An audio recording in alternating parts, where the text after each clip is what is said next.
perspektif, kesehatan komunitas ya, di tanah air teman-teman semuanya, saya pikir kita nggak akan, pernah bisa lolos dari bicara soal satu konsep ini, ya. Konsep transisi epidemiologi, yang saya yakin udah sangat populer, ya. Nah, Indonesia ada pada situasi di mana kasus-kasus penyakit tidak menular itu makin tinggi. Penyakit infeksinya juga makin tinggi, sekarang sih masih tinggi lagi karena pandemi kan, tetapi kasus-kasus penyakit tidak menular itu semakin tinggi, bahkan trennya itu meningkat akibat adanya pergeseran perilaku dan juga gaya hidup. Aspek, perubahan, pola makan, kemudian sumber asupan makanan, juga menjadi salah satu komponen yang ikut membawa, Indonesia, negara kita, ini memasuki periode yang kita sebut sebagai transisi epidemiologi. Artinya apa? Penyakit-penyakit yang tidak menular seperti diabetes, penyakit berhubungan dengan jantung, pembuluh darah, itu makin naik dan menjadi penyebab, eee eee, kematian utama di negara ini. Dan kita tahu bersama, penyakit-penyakit yang terkait kardiovaskuler, yang non-communicable disease, itu nggak lari jauh deh dari makanan. Termasuk yang nanti akan saya jelasin dari minyak jelantahnya juga. Nah, bahkan ada review dari Kementerian Kesehatan Republik Indonesia, kalau nggak salah ini tahun 2019 atau 18 atau 19. Ini menunjukkan bahwa situasi penyakit tidak menular di Indonesia itu meningkatnya parah gitu, naik banget ya, dan didominasi oleh kasus-kasus terkait gangguan kardiovaskuler seperti hipertensi, darah tinggi, stroke, penyakit jantung koroner, karena hiperkolesterolemia, LDL-nya tinggi banget. Kemudian juga ada diabetes. Lah kita tahu kan, yang namanya kolesterol tinggi, diabetes, obesitas, itu dapatnya dari mana? Ya dapat dari makanan. Makanan tinggi kalori yang tidak diikuti dengan energi expenditure yang seimbang. Akibatnya asupan lemaknya menumpuk di tubuh. Lemaknya kebanyakan dapat dari mana? Selain makanan-makanan kalori, juga ada beberapa studi yang nanti akan saya tunjukkan dapatnya dari goreng-gorengan, termasuk dari minyak jelantah, karena doyan banget goreng itu berkali-kali dengan minyak. Itu, udah bagian dari, culture, di Indonesia, ya. Tapi kalau bicara total sebenarnya maaf maaf, penyebabnya itu sebenarnya banyak, ya. Tetapi secara ilmiah ada 3 faktor dominan, ya, penyebab tingginya penyakit tidak menular di Indonesia, ya. Yaitu selain merokok, kita udah tahu bersama, kurang aktivitas fisik. Nah, asupan kalori yang tinggi termasuk goreng-gorengan itu menjadi salah satu penyebab kunci tingginya kasus penyakit tidak menular. Ingat teman-teman, kasus penyakit tidak menular ini merupakan salah satu penyerap yang signifikan loh, dana kesehatan nasional. Negara ini mengeluarkan duit banyak banget hanya untuk menyembuhkan, hanya untuk mengobati, penderita yang sudah kena penyakit-penyakit PTM, non communicable disease. Jadi BPJS kita itu banyak bocornya itu dari sini. Nah, sebenarnya gampang, banyak, pakar-pakar kedokteran komunitas dan public health itu bilang, kalau mau menghemat BPJS, ditutup kebocorannya. Kebocoran salah satu utamanya itu dari, penyakit tidak menular, pembiayaan penyakit tidak menular, termasuk, penyakit-penyakit kardiovaskuler, stroke, diabetes, dan lain-lain. Lah, cara nutup kerannya gimana? Sebenarnya memodifikasi. Memodifikasi pola asupan makanan tinggi kalori termasuk goreng-gorengan. Susah nggak? Susah banget. Kalau gampang udah dari 20 tahun lalu kita udah selesai nih, tapi kayaknya enggak. Buktinya, ibu-ibu seperti emak-emak seperti Mbak Carolina dan Mbak Rina, itu sama seperti saya, nggak pernah bisa lepas. Apalagi kalau pas buka puasa, nyarinya gorengan duluan, bukan kurma. Saya jujur aja dan itu karena kenapa? Karena enak banget gitu. Kenapa enaknya, kenapa nggak bisa lepas, Dokter Yuwalita nanti akan menjelaskan itu dari aspek, nutrisinya. Tapi yang ingin saya jelaskan di sini adalah, secara ilmiah, teman-teman, makin meningkatnya kasus-kasus penyakit tidak menular di Indonesia, hubungannya jelas banget dengan pola makan dan sumber makanan. Ya, saya ingin menunjukkan ada suatu systematic review dari British Medical Journal tahun 2019, termasuk melakukan systematic review pada kondisi kesehatan di negara-negara Asia, termasuk di Indonesia. Nah, review yang dilakukan oleh Vanessa Odo dan teman-teman, ini menunjukkan bahwa angka overweight dan konsekuensi klinis lanjutan, seperti hipertensi, penyakit kardiovaskuler lain, itu terkait erat dengan adanya perilaku makan masyarakat Indonesia yang selama berpuluh-puluh tahun itu udah tinggi kalori dan tinggi asupan lemak, terutama lemak trans. Kenapa lemak trans? Karena udah begitu banyak penelitian dari aspek nutrisi maupun dari biomedical yang bilang bahwa satu, lemak trans itu nggak akan pernah bisa gampang dicopot, karena itu udah ada di sejarah makanan Indonesia, sejarah kuliner Indonesia. Sesimpel apa? Sesimpel lihat aja dari contoh makanan-makanan yang ditunjukin Mbak Rina, ya. Apesnya adalah nggak semua makanan yang digoreng itu sesehat makanannya Mbak Rina. Kalau di level household, itu minyak yang dipakai itu berkali-kali, ya. Nggak semua itu bisa diproses dengan baik seperti yang dicontohkan oleh Mbak Rina tadi. Kalau yang dicontohkan oleh Mbak Rina, itu sehat. Karena minyak itu nggak boleh dimusuhi loh. Minyak itu sumber lemak yang baik, ya kan? Lemak yang esensial, dan ingat bioavailability-nya itu termasuk salah satu yang baik untuk mendapatkan lemak. Nanti Dokter Iwalita akan menjelaskan. Artinya penyerapannya itu bagus. Dan itu vehicle atau kendaraan yang baik untuk nempel beberapa mikronutrien, terutama vitamin, ada yang namanya ADEK, ya kan? Vitamin A, D, E, K, itu nempelnya tuh salah satunya tuh di lemak, minyak. Jadi kita nggak boleh kekurangan minyak, kekurangan lemak gitu. Tapi kalau makanannya itu diolah dengan lemak yang udah berkali-kali dipakai seperti minyak jelantah, itu jadinya macam-macam. Dokter Yulita akan menjelaskan itu. Tapi konsekuensinya adalah dari review yang disampaikan dilakukan oleh Vanessa Odo ini, termasuk di Indonesia, itu jelas banget disebutkan di Indonesia. Itu bilang bahwa kenapa? Karena minyak jelantah dipakai luar biasa luas, ya. Dan minyak jelantah itu ada lemak trans. Lemak trans itu, apesnya bikin, rasanya tuh enak, ya. Karena dia udah nempel di taste bud ini kan, saraf perasa yang ada di lidah, itu menurut review ini dan beberapa review, secara, food technology, itu merangsang nih saraf, yang ngatur nafsu makan.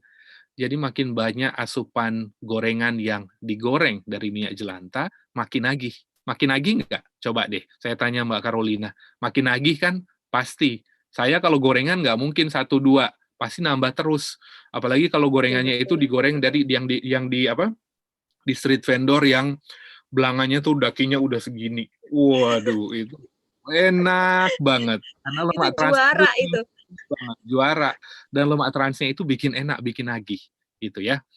Nah, dari review ini, eee, tim peneliti menunjukkan pada dasarnya konsep perilaku kesehatan terkait pola asupan nutrisi yang sudah menjadi bagian dari budaya kuliner masyarakat Indonesia, itu tuh tinggi banget konsumsi proses dan ultra processed food.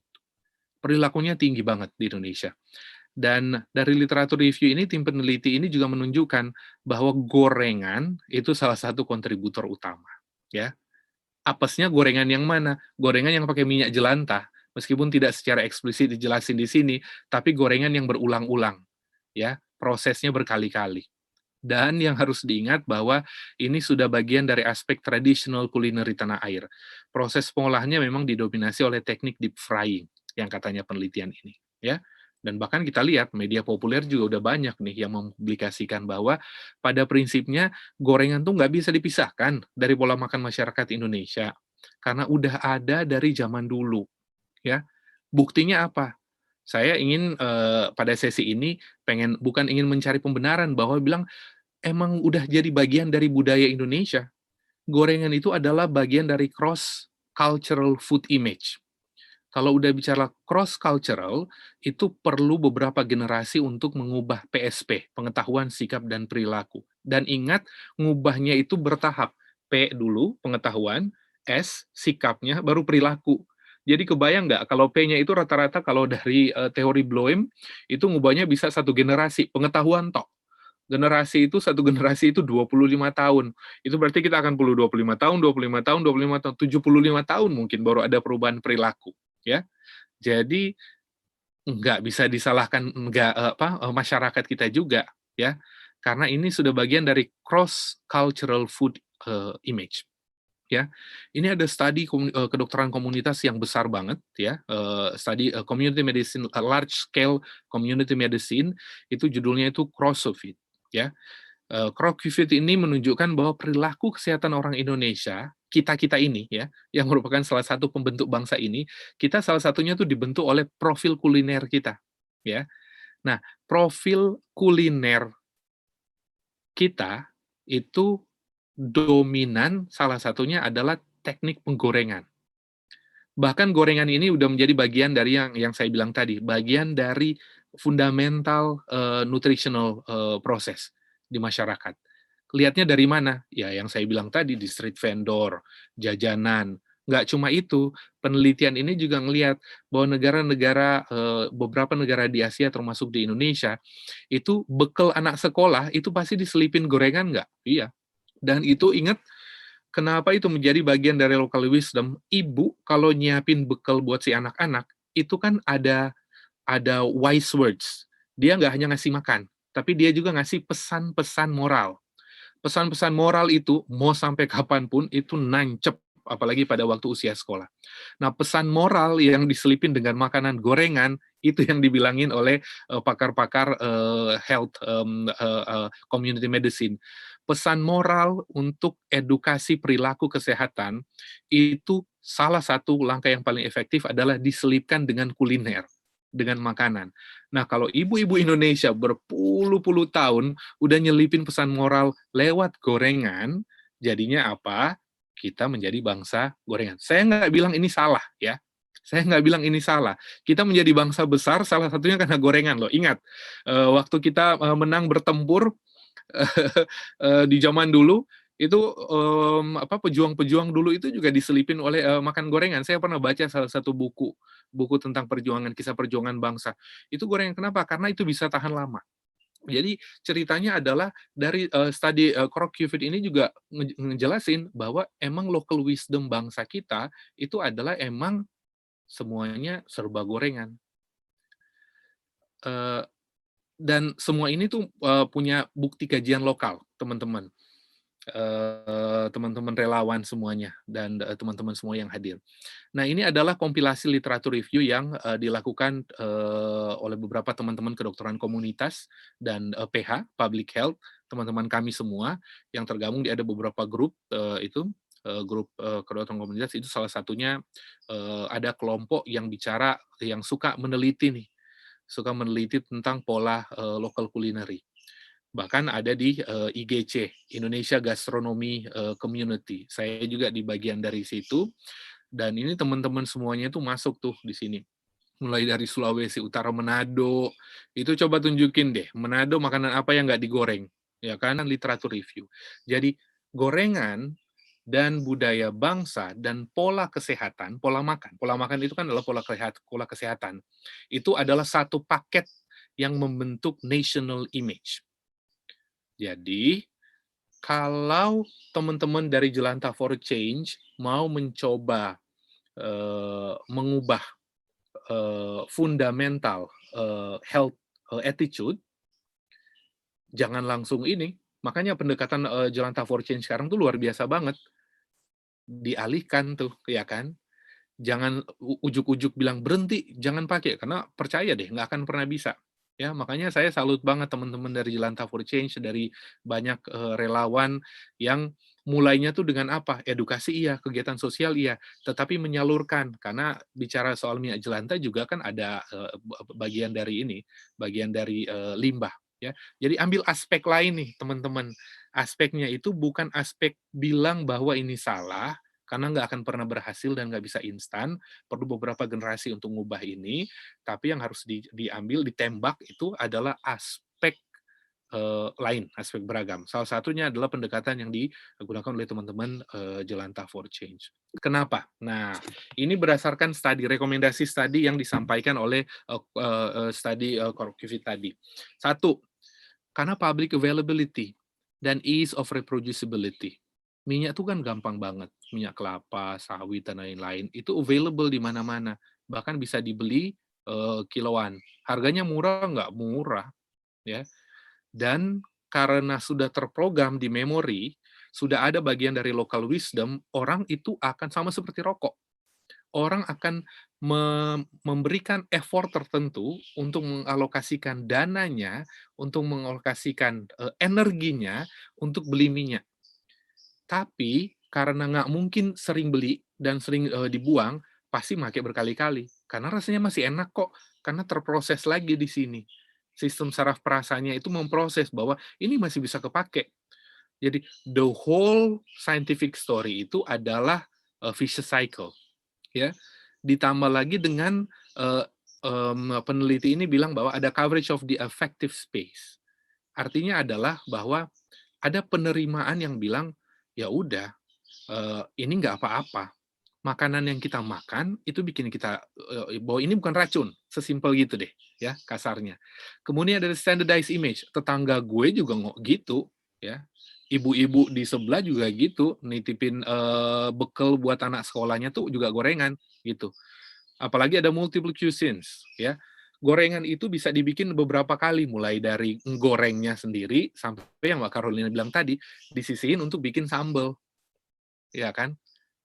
Bahkan ada beberapa jenis makanan yang unfamiliar foods, di Manado tuh saya pasti ngomong Manado.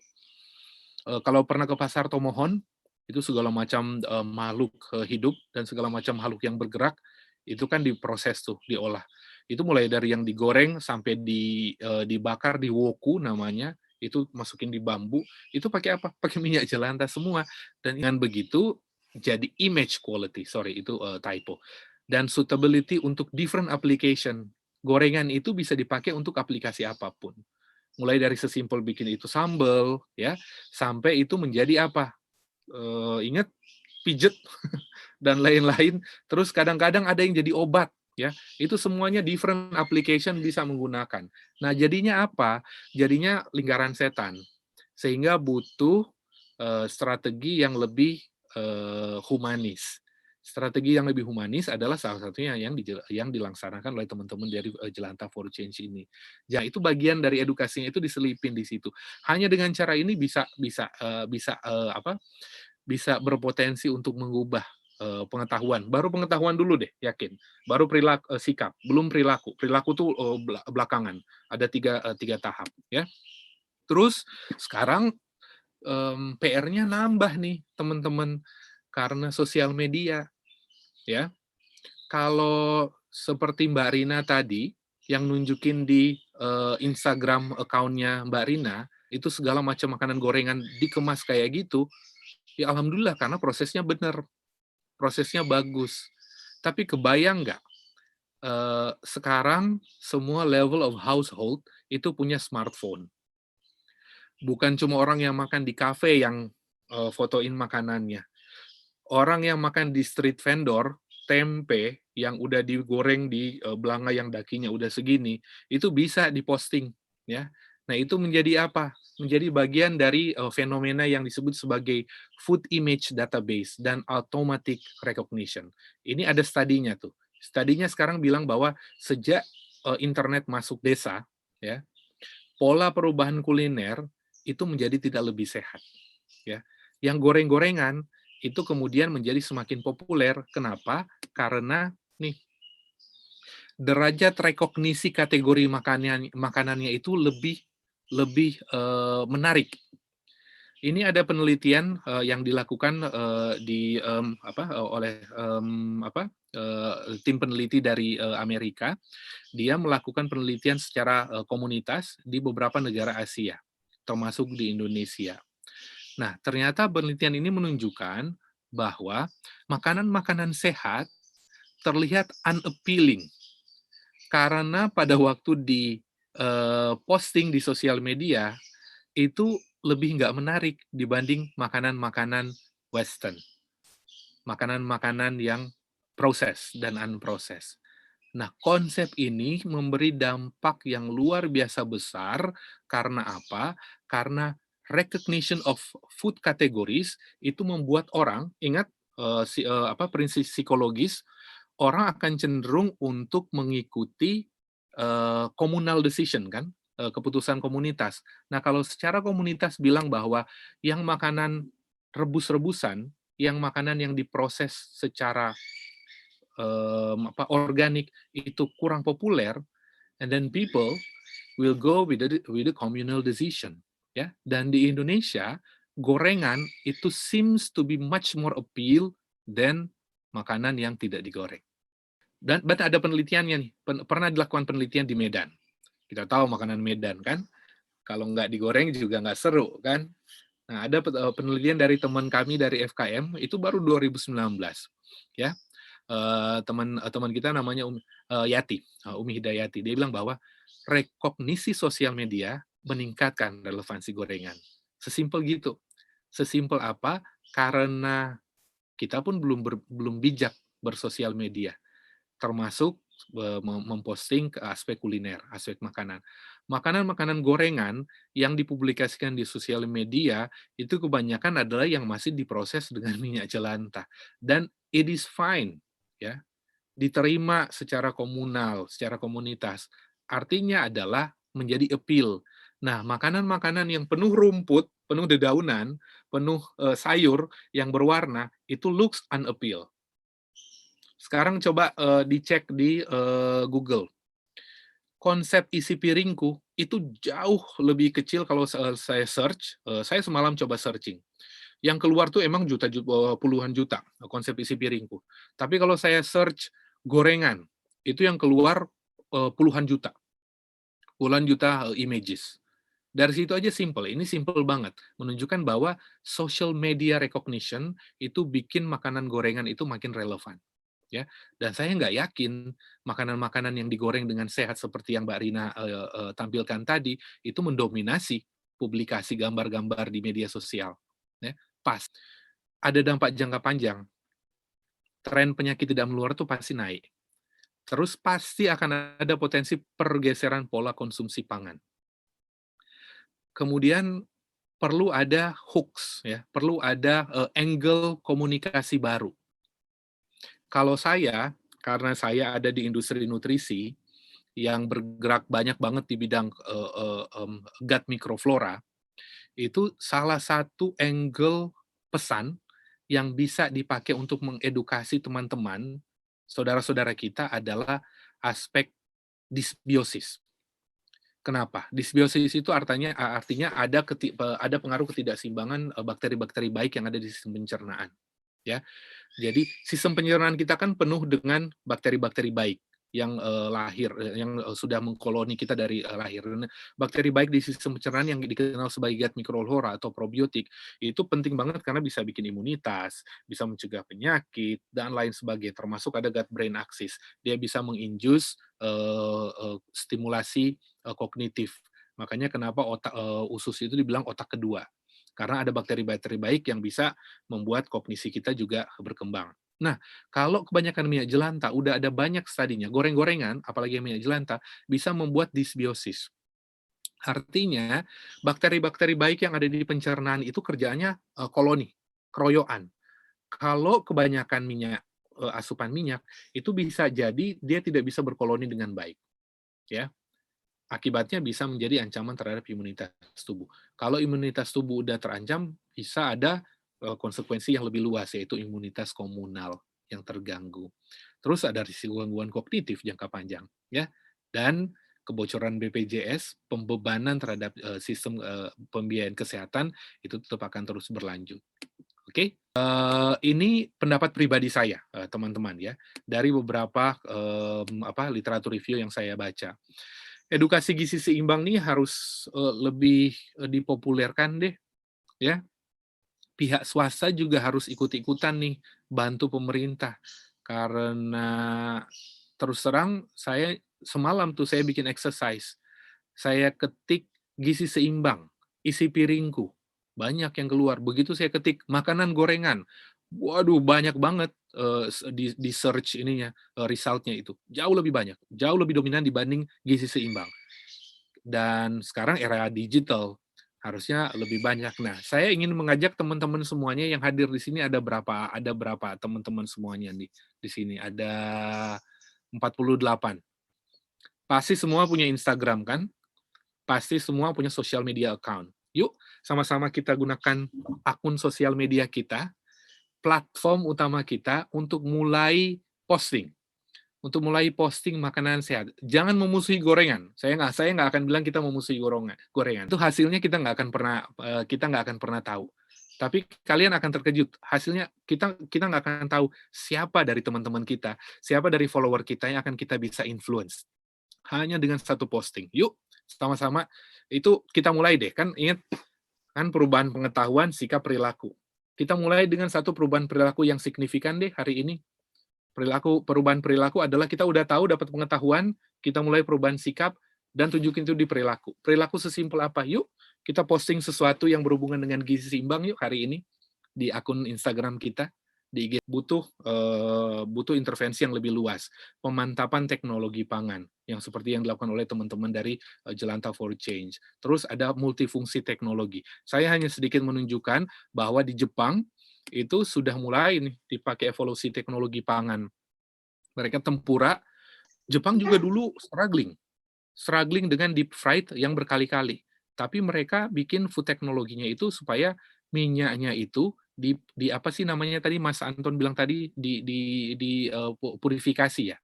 Itu ada Dek Sonia nih di sini dari FMIPA nih, jago banget tuh dia. Itu tuh bisa tuh. Nah, ini bagian dari evolusi teknologi pangan. Ini bagian yang harus kita advokasi bersama-sama. Yuk, kita dari Komdev ini dari Komdev Center, yuk kita juga sama-sama nih mengadvokasi nih evolusi teknologi pangan, terutama mulai aja dulu dari goreng-gorengan, ya minyak jelantah nih. Ini bisa menjadi salah satu langkah strategis advokasi untuk kesehatan dan community development di tanah air.